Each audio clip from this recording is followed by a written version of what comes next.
yet, so we'll be expecting him to join the conversation. I'm going to start off right here in the studio. Barrister, interestingly, Egypt is presently cracking down on what they term indecent content on social media across the country. One move that the authorities, Egyptian authorities, have, seriously been taking very, very high priority on is the fact that at least 8 TikTok content creators in less than a week are facing the charges, including indecency.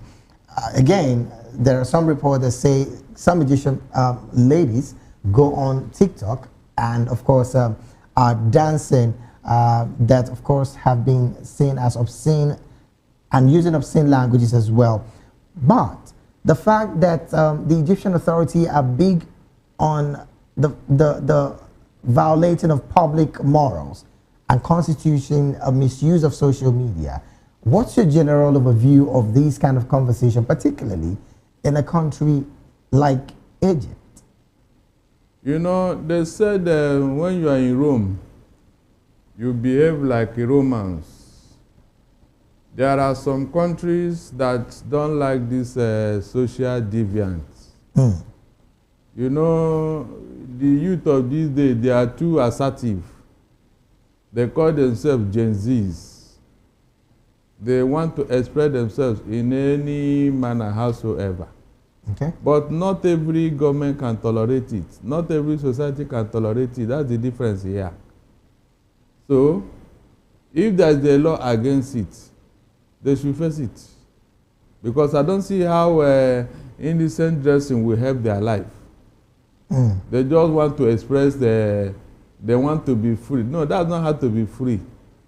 You dress like a human being, because not every male has the same endurance threshold. Okay. By dressing anyhow, you may attract somebody who already his brain is wired towards certain behavior. And when the unthinkable happens, you start saying, what did I do? What and what? But you are the one calling it. You are a lady who's supposed to dress normally to avoid all this sexual harassment. Okay. When you dress like that, what are you expecting the male to do? So the government should take action, but not to violate the right of these youth, because they are human beings. They have a right. All right, then. I think that's about it, because you just spoke about rights of these young people. Let's take this conversation to Uganda. Interestingly, Barrister Edward, at this point, there are conversations surrounding morals. And Africa, according to some quarters, have said Africa is big on morals. Are we seeing Egypt carefully taking into their hands some serious conversation that has to do with morals? And then looking at the fact that they also said these creators use obscene languages and violates public morals, is this something worthy enough to wanting to take them in and, of course, charging them for indecency? In the last 1 week, 8 persons have been arrested and are being charged almost immediately. Thank you, and also thank you, my colleague in the studio. It is indeed something we need to fight as Africans. Our culture in Africa is a very wanting culture with this generation today. We have been introduced things which we used not to have, but because we have learned and we have known how to use, so we are also beginning to misuse this kind of social media, actually uses of social media. But also there is a right for everybody, just as my colleague, a legal person, has said in the studio. There is what we call in law a presumption of innocence. Until that is proven that you have done it wrong, right? Then you have to face the law. If you have done it in a wrong way, you have used it in a wrong way, there is no reason why you should not face the law. So I believe Egypt is actually putting it openly to most of the African countries, because this is happening everywhere today in the world. And just as I've been said, there is a group called Gen Zs, which is actually a chronic group which is beginning in Africa.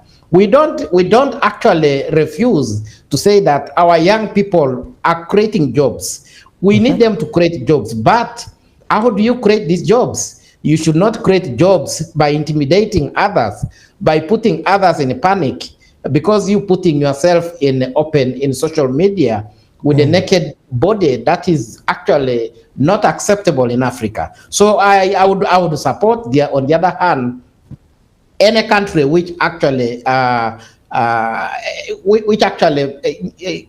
introduces such punitive action to young people who are misusing the media. All right, yes. Then I'm still going to stay with you, Barrister Edward. Interestingly, as the conversation continues, there are some questions that have said, why didn't the government have such punitive measures with the social media company themselves?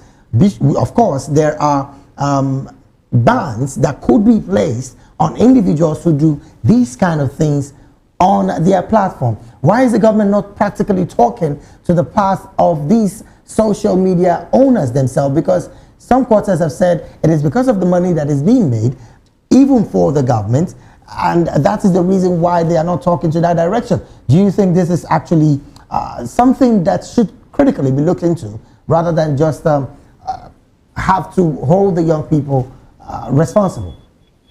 Yeah, you know, both sides should be checked well, because this is a responsibility of everybody, up to the person who's managing the platform, to the person using the platform.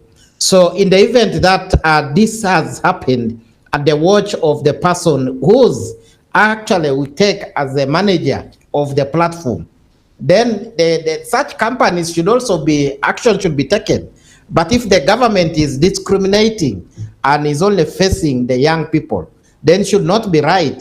Why? But you see now, where you are caught stealing, you should face the law. And then before you bring the other party, you know, you are the one who will be involved in this issue.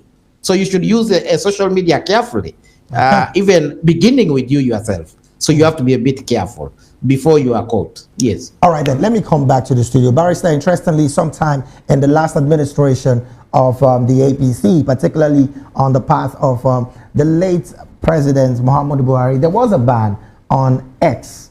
And this, of course, is one since conversation that a lot of persons want to have you chime upon. The ban on X, Barrister, is this, of course, we understood that the government said that some persons were using abusive languages, just the same thing that happened in Egypt. Talking about bans, is this supposed to be on the path of the government to the people, to the social media owners themselves? Is this supposed to be a conversation that should be held between the two parties, so they would have punitive measures to anyone who goes abusive on their platform, rather than clap down on the young people? Because we also recall that there's also been some social media content creators in Nigeria that has also been arrested on this same level as well. You know, when a government is not focusing on major issues, they'll be looking after all these minor issues, because the type of dressing your youth are putting on is not the problem of that country. If things are working well and all that, those things will fizzle out, because nobody will have time for such things. So if the government want to keep the youth in check, there are many ways. Get them busy. Let the factory begin to work. You know, by the time the factory begin to work, they will be too busy for this type of thing we are talking about now. Too busy. Seriously. And then the social media should be regulated anyway. It should be regulated. Right. Because even if you have a right, there is a limit to that right too. I hope you know. freedom of movement. You don't just dress up and then walk to the seat of the presidency, say you want to go and greet the president and all that. Okay. That is not part of the freedom, you know. So everything has limits. Whatever privilege or right you have, it has limits. All right then. Because if that limit is not put in place, people may go overboard and abuse it. That's the truth. Some ladies who feel that they are too beautiful and all that, they want to display their body by wearing pants and bra just to entice the male folk. It's in their nature. So some of these excesses should be checked. All right then, Barrister, I understand now that our guest from Liberia has just joined, and we're talking about Mr. Hansen G. Blayon, a media and communication professional. A very, very good afternoon, Mr. Hansen. Thank you so much, and I'm glad to be a part of this conversation today. Thank you for the invite.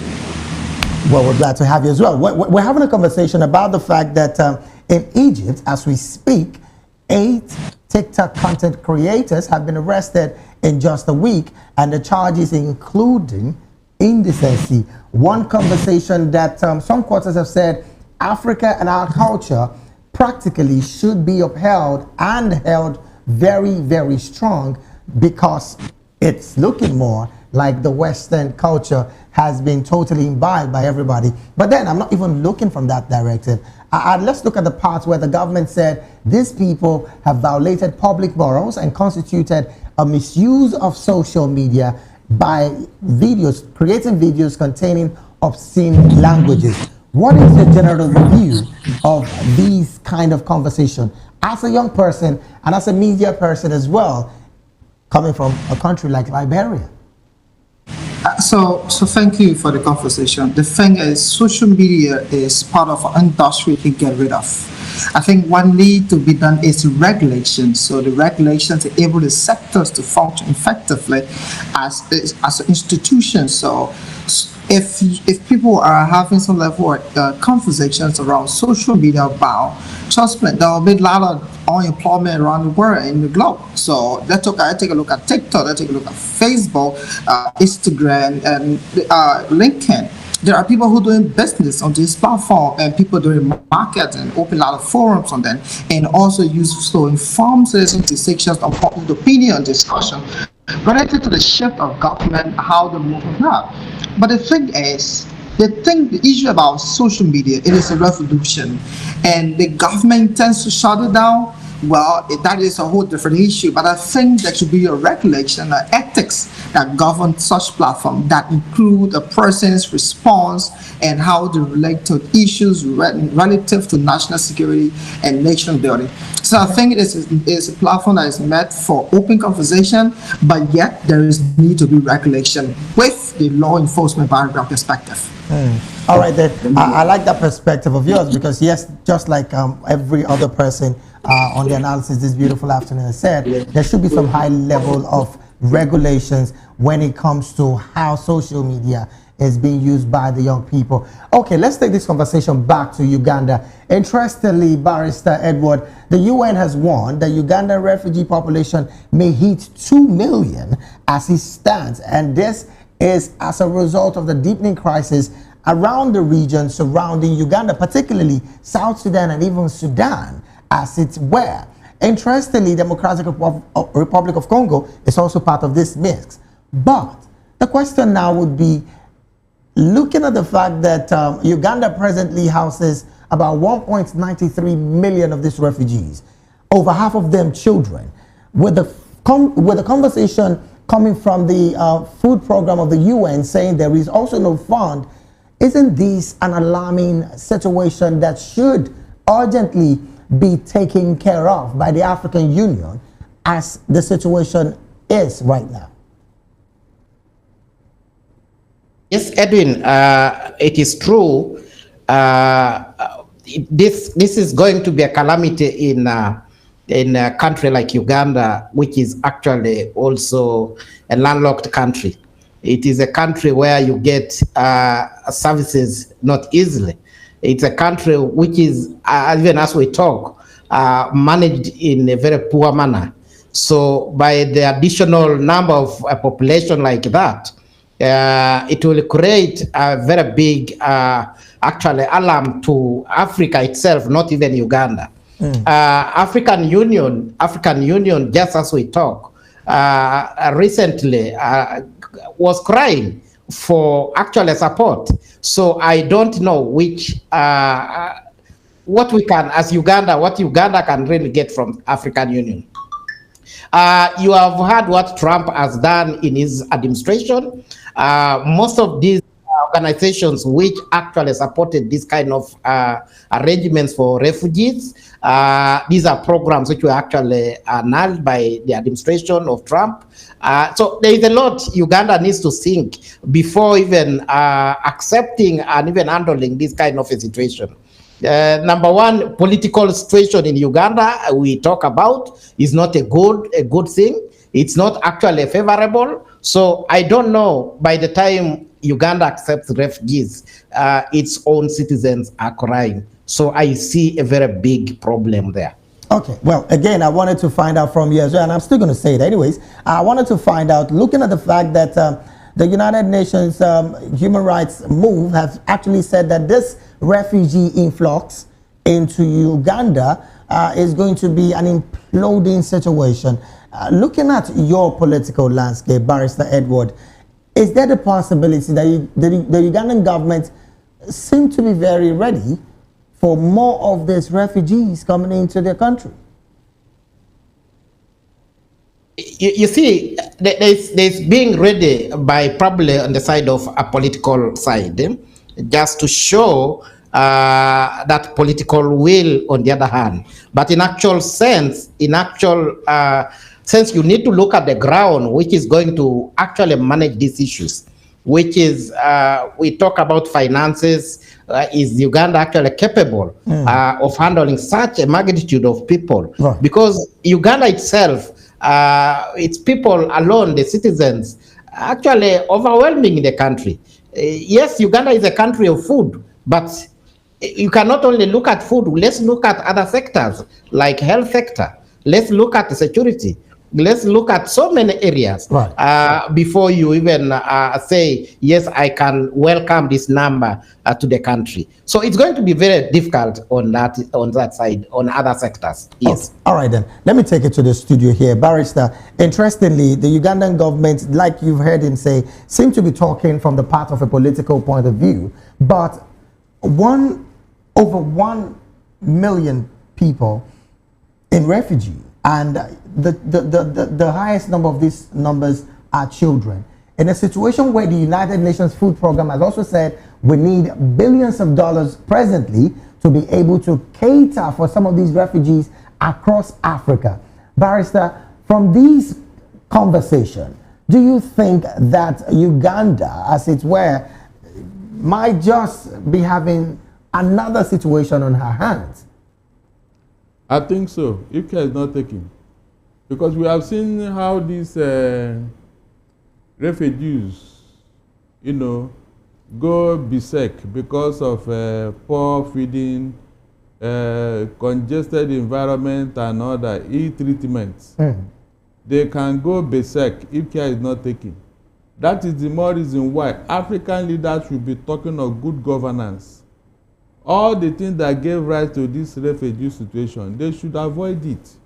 It's clearly avoidable. Imagine a country that is struggling to take care of its citizens. You now bring strange fellows to enter that country.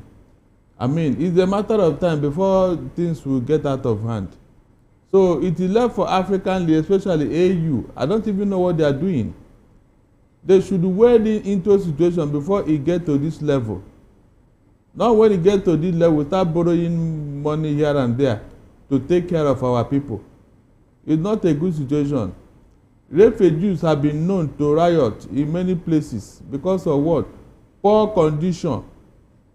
And then there is part also where the United Nations Food Program has said they don't even have money anymore to give to these people to feed from. Exactly. That means this is a looming danger. They will enter the streets.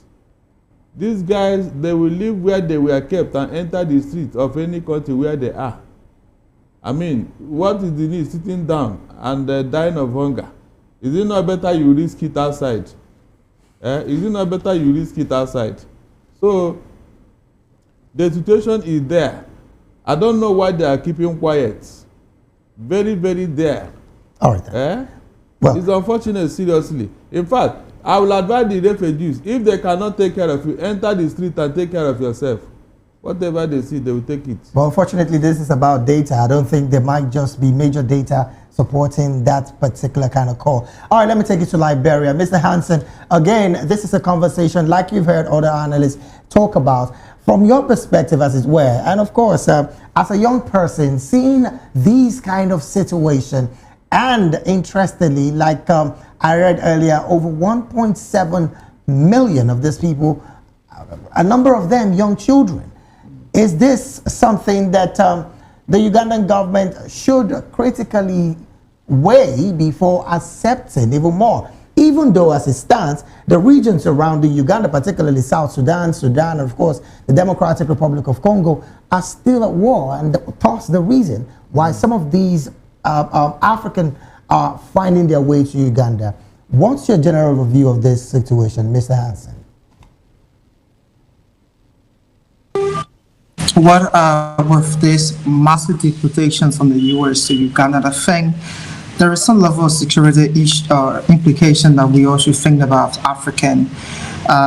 With the deportations, a lot of our brothers and sisters who are in the U.S. that have been deported back to Africa through the Trump administration, and despite our citizens, but also our government need to create separate homes for these people to be back rehabilitated back in the society, because these people are coming with different behaviors. They are coming with different attributes to be part of the society. The lifestyle they were living there, some have different activity, some have illegal activities, some have legitimate activity, their businesses.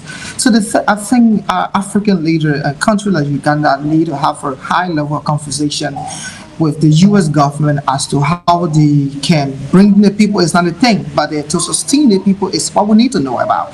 Because looking at the African continent, how country like Uganda, like Liberia, that is having a level of political instability sometimes, even the fragile peace is always on the continent. There is conflict around the continent of Africa, and bringing these people back do Africa have the ability to maintain these people? Do we have the resources, the economy to adjust these people? So I think what I recommend, I propose is, I think there should be some level of programs that these deportees can be enrolled into, that they can go through orientations and training, introducing them back into the society like a form of reintegrations. Because some of the families are not willing to accept them. There's a level of rejections in society. So you see there as a serious problem on the continent of Africa. You see relative in the US over 50 years, you haven't talked with anybody, he's just there, and now you see yourself being deported. There's a level of trauma attached to it as well. So our people wish to accept them, but the way we should accept that thing, a dialogue is not just dumping it and having their hands cupped on their hands to putting them back to Africa. But I think there should be a high level of forums that should be held to understand the implications of deportations back to Africa. All right, then. Let me take this conversation to Uganda. Barrister Edward. I like the fact that he has switched conversation to the Rwandan government accepting the agreement between themselves and the U.S. to accept 250 migrants deported from the U.S. The Rwandan government spokesperson, I'm talking about Yolande Makolo, did say that that decision reflects Rwanda's deep-rooted understanding for displacement. And of course, noting that nearly every Rwandan family has experienced such hardship. Now, we're talking about people who have been condemned according to the U.S.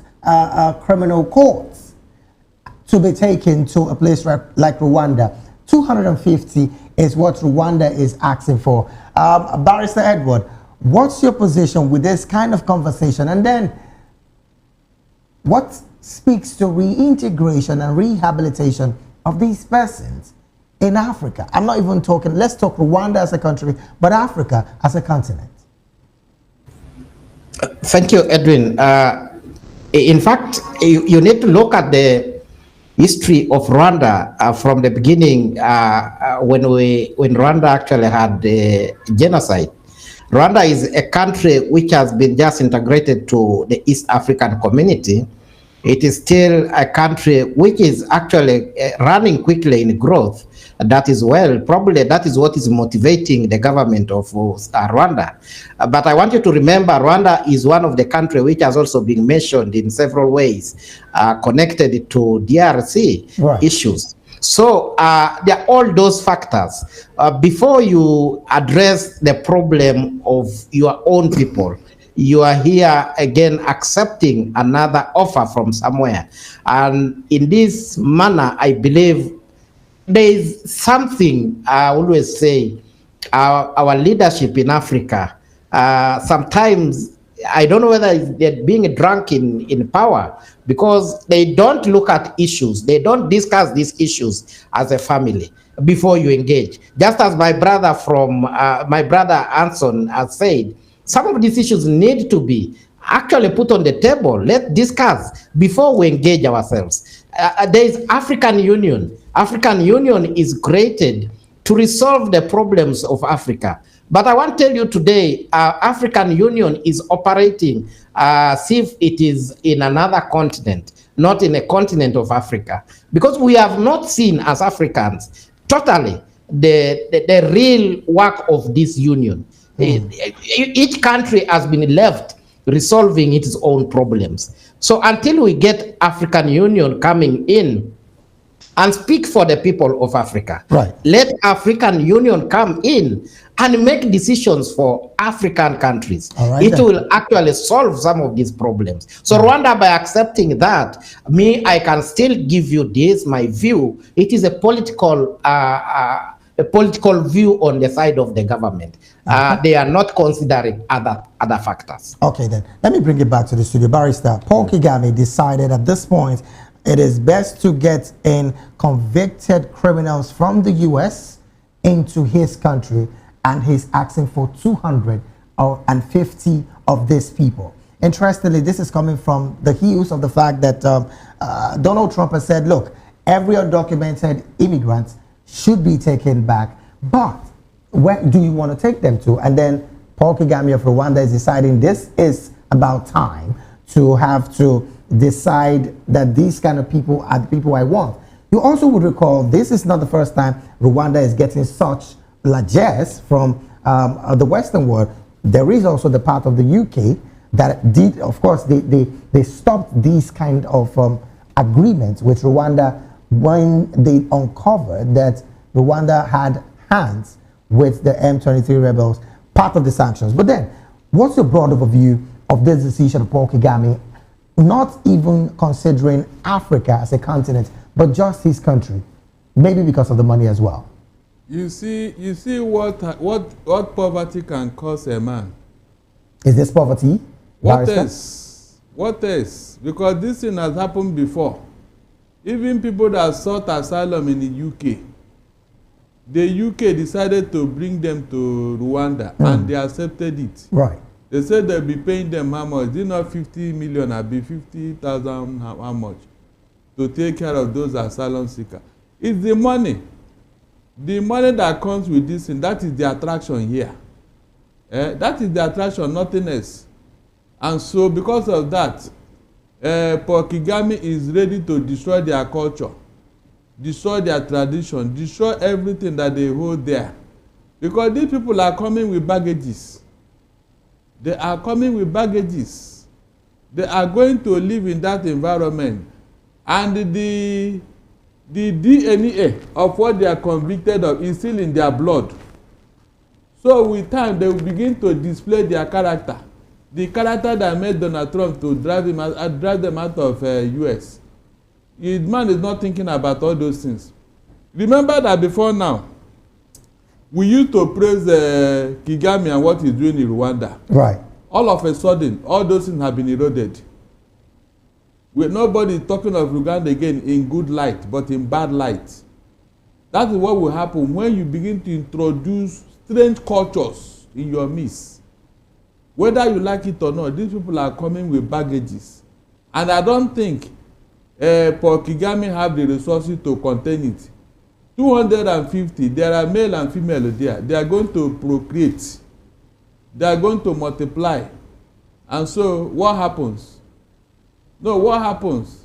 10, 15, 20 years down the line, you will see another culture entirely in Rwanda. And so problem will start creating itself. In fact, Kagame just brought problem to Rwanda, but he doesn't know. Unfortunately, he may not be there forever to witness the problem he created. But Barrister, is this decision by Kagame foiled with the fact that he's been sanctioned from some UN bodies, particularly Germany and the UK, yes, which has stopped that part of the genocide funding, asylum funding that he consistently has? Is that part of why he decided that this is the time to take these convicted criminals from the US? He's looking for validation from the Western world.